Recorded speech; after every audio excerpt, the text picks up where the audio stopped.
Welcome back, everyone, to another episode of Good Mom. I'm Sunny. I'm with my good friend, Lindsay. Hi, Lindsay. Hello, everybody. Good to see you again, Sunny. Yeah, good to see you, too. So, Lindsay, as you know, I had been at my parents' house for a couple months. Brought my girls with me. The boys visited for a little bit of time. And then they had to go back. They had some football stuff. So I've been gone for a while. I'm now back in San Diego. We got back a couple days ago. And this has prompted today's discussion because I have had 3 boys, my husband included, living in a house by themselves pretty much for 2 months. And I have to give them a little bit of credit because I think, as far as the messiness and, it kind of turning into a man cave kind of situation, it could have been worse.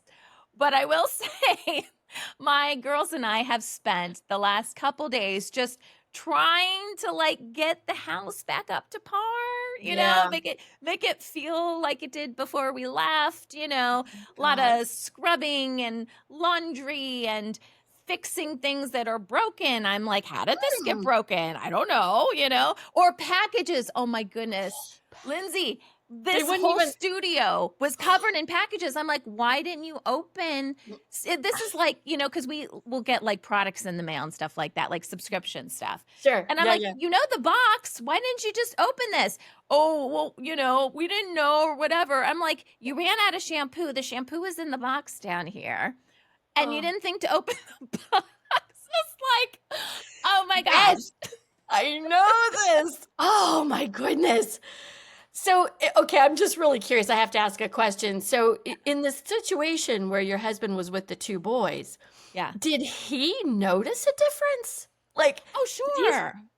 Did he say anything to you? Like, honey, I'm so glad you're home because this has been I'm just curious how you could tell, I could tell, even a couple days before our flight, he wanted to make sure we got on, we got on the flight, we got on the plane, everything, you know what I mean? And I can also tell in these couple days since the house has been back to normal that he's very appreciative, right? It's he was only able to do so much because he works a regular job. Right. So my boys are old enough to stay at home by themselves. Yeah. And so he would be gone for most of the day. And, he leaves and he tells the kids, okay, these are some things that need to be done, sometime today before I get home. And sometimes that stuff is done. Sometimes it's not, but it's like the little stuff, I love this. I love the topic too, because it's true that when left to their own devices, the children choose to not take initiative.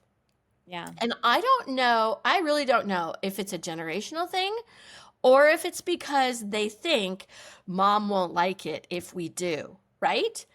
And so, here we are trying to be good moms. And one of the best things we can do for our kids is teach them to take the initiative. It's sort of like, hey, here's a package. Why don't you open that one and figure out where it goes? Because I notice I overdo. I will overdo. All of my kids were in my house this weekend for a celebration of life for my parents, and I did and overdid everything. And here I think it's going to be all about, honoring my parents and things should be nice and da-da-da-da. And then I realize, I didn't give them a job. I didn't give them the opportunity to be responsible for something. I literally just went into overdrive and got it all done. Right? Yeah. So that's on me. And I recognize that because they're in their 20s now and it's just it's a mess. Everything was a mess. And I had to just get it done with or without their help. And I just, went all crazy. But I think there are times when, especially your kids' age, it would have been better for them, for my kids at that age, had I said, look, you guys know what the trash looks like. You can take it out. You know what needs to happen. You know what looks good and what doesn't. You know enough about it. So I'll tell you a little story. I was also helping my son this week move from one apartment to another. And he called me on a Monday night knowing that he had to move on Tuesday, but that's neither here nor there. So this Oh gosh. happens. And I said, well, what can I bring? How can I be of help? And he says, well, why don't you just bring all the cleaning stuff and we can clean up the last bits of the house? And I went, We oh, we yeah, can clean, right? we. Yeah. So, oh my goodness, I get there. And let me just tell you, I cannot tell you ever in my entire lifetime that I have had a bathroom that looked that dirty. Oh gosh. Okay. I mean, it was just No. like two boys in an apartment. This is what they do. And I said to him, honey, who trained you? Like, I go, you lived with me for 20 years. How in the world is this acceptable to you? Wow. Like, Yeah. if this was your house, would you leave this like that? I mean, I just went, whoa. So Sure. there is something about helping our kids understand the cleanliness or tidiness factor that they have and understanding how it affects others, especially when they go off to college and they're going to share a space that's the size of a cube, that kind of thing. Right. So, anyway, I don't know how to resolve it for those of you who are out there, but I do think it's really important to, in a family dynamic, to understand people's levels of tolerance for tidy versus even dirty. Like there's Yes. Yeah, because there is tidiness, a difference. You're there's right. a mass difference. Yeah. So Yeah. when you came home, it sounds like you had a lot of messy, but untidy, but you didn't have dirty. Like everything, the piles of dishes, the bathroom looked like, somebody else had lived there for 6 months. Actually, I think it was more switched because it looked like, and my husband even confirmed this, that a couple days before he was like, put this away, do this. So it was more like they pick certain things up, but Oh, like the cupboards all had stuff splashed because we have white cupboards in the see, there kitchen. you go. So There, see, white, okay. chocolate milk everywhere kind of thing. Or just the floors. I'm looking at the floors and I'm like, Oh, what's this sticky stuff on the floor? Um, and then like in my boys' room, like they share a room and it's kind of a tiny room. They've got bunk beds. So they can't create a huge mess because they right. just don't have the space. They wouldn't be Nice. able to walk. That's But probably like good. they got home and like stuff was still in boxes. That drives me crazy. Me Like too. if something comes and it's in a box, take it out of the box, put the things where they need to go. So there was Right. stuff like that they knew. Like this was definitely something like mom's gone, we don't have to do this. Dad's not going to Eggs. care. See? You know? Yeah, I hear you. And I do think it's important, audience, if you have kids and they're going to be home alone or with another parent or partner who has a different tidiness, Yeah. it is worth it, I think, to set them up for success by expressing at least two or three things that you'd like them to do. Right. So in your case, you could have said to the boys, all right, I'm going to be gone for 2 months and here's how this is going to look. And what I need from you is to make sure that all boxes are opened and the recycle's taken out and the items are put away. Yeah. And I need to make sure that you don't spill chocolate milk on the counters or whatever. If you do, you You please clean it clean up. it up with Yes. this. You show them the product so that they're Yeah. aware, because if they don't know, they are going to leave it.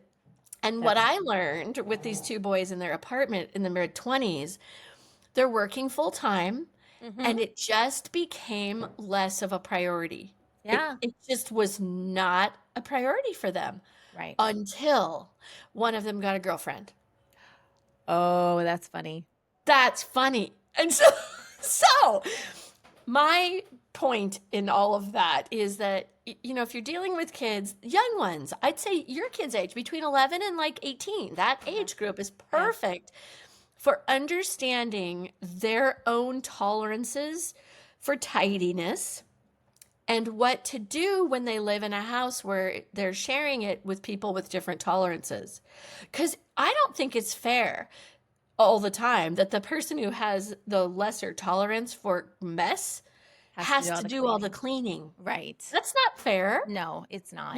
And so they have to learn that because, hey, we all end up with roommates or partners or whatever someday, usually, and you got to figure this stuff out. You might as well know it before you're a teenager. It's so funny. My girls are actually the exact opposite. They are very clean. They like things to be orderly and Mm. organized. And it was funny when we were back in Ohio. my friends, like, because we've got kids that are about the same age, Yeah. and they would go spend the night at a friend's house or whatever. And my friend would like text me the next day and be like, "Oh my gosh, every time your twins come over, they clean my house. Oh. Can you send them over like once a week? I know, Can we really. make this happen?" And I don't know, Oh. I don't know if they watch me, because like, when they were little and they were babies, I'm constantly picking up. I don't know if that's the case and they just kind of learned, or if Yeah. that's just innate, like they're identical twins. I don't know. Like maybe that's just the type of people they are. But I'm telling you what, we're a force. So when we come back to the house, Yeah. we get stuff done. You know what I mean? I wonder, I just totally love that. It reminds me of a sign that my mom used to have in her kitchen all the time, because her tolerance for tidy and messy was very different from mine. She was Yeah. much more on the, I can deal with a lot of mess. Okay. And her sign said, "Good moms have sticky floors and dirty ovens." Aww. And that was true for her. And I always found that when I came over, I would help clean. That's Yeah. what I did. So I feel like you're girls in that case. Yeah. So I think I would just go to your mom's sign and just say, "Temporarily have dirty floor, messy floor," because that's true. You got to live in your house. You got to but then I'm like, okay, let's pick it up. I love it.